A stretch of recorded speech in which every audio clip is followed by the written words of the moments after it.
This quizzer is Part 8 of 20 designed to facilitate understanding and recall of important provisions from Republic Act No. 11232, commonly known as the Revised Corporation Code of the Philippines.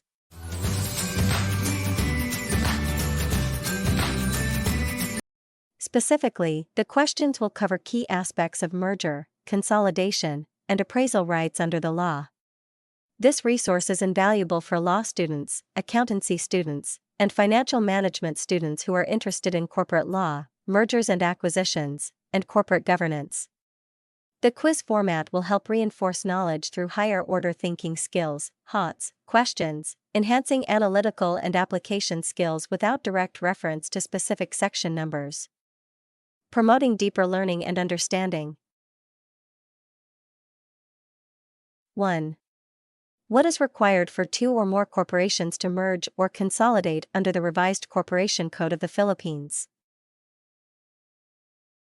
Two or more corporations may merge into a single corporation or consolidate into a new single corporation, with the approval of the board of directors or trustees of each corporation involved.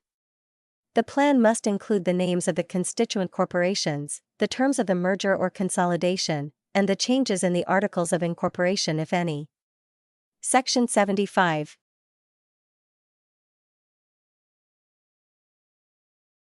2. How must the plan of merger or consolidation be approved by the shareholders or members of the corporations involved?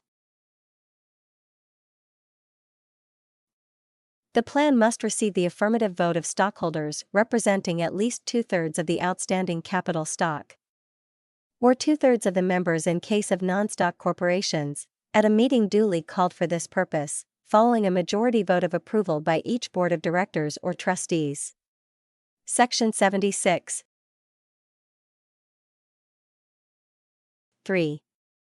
What happens if the board of directors decides to abandon a merger or consolidation plan after stockholder approval? If the board decides to abandon the plan after approval by the stockholders, any dissenting stockholder's right of appraisal is extinguished. Section 76. 4. What must be included in the articles of merger or consolidation after approval by stockholders or members? The articles must include the approved plan of merger or consolidation, details about shares or membership, the number of votes for or against the plan, and the carrying amounts and fair values of the assets and liabilities of the companies involved. Section 77.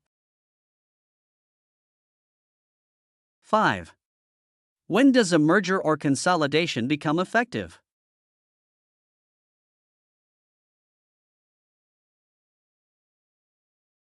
A merger or consolidation becomes effective upon the issuance of a certificate of approval by the Commission, after ensuring compliance with the Code and existing laws. For certain types of corporations, such as banks and insurance companies, a favorable recommendation from the appropriate government agency is also required. Section 78.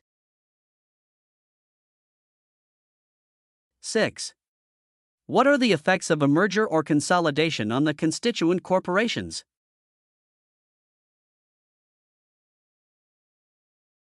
The constituent corporations become a single entity, either the surviving corporation in a merger or the newly created consolidated corporation.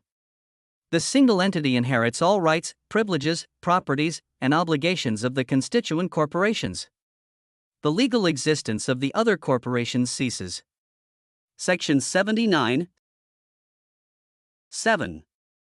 Under what conditions can a stockholder exercise the right of appraisal in case of a merger or consolidation? A stockholder can demand payment for their shares at fair value if they dissent from a decision involving a merger or consolidation. This demand must be made within 30 days from the vote on the corporate action. Section 80 and 81.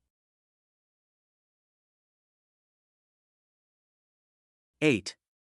What happens to a stockholder's rights if they make a demand for payment of fair value of their shares?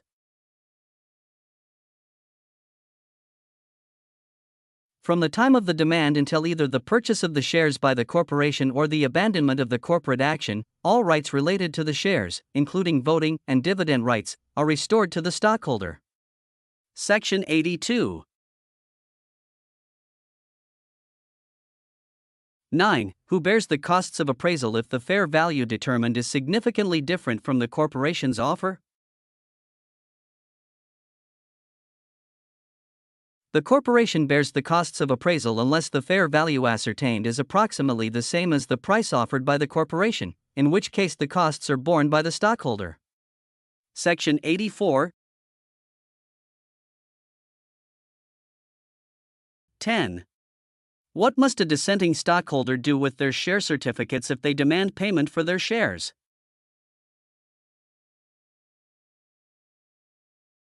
The dissenting stockholder must submit their share certificates to the corporation for notation as dissenting shares within 10 days after demanding payment. Failure to comply can terminate their appraisal rights, at the option of the corporation.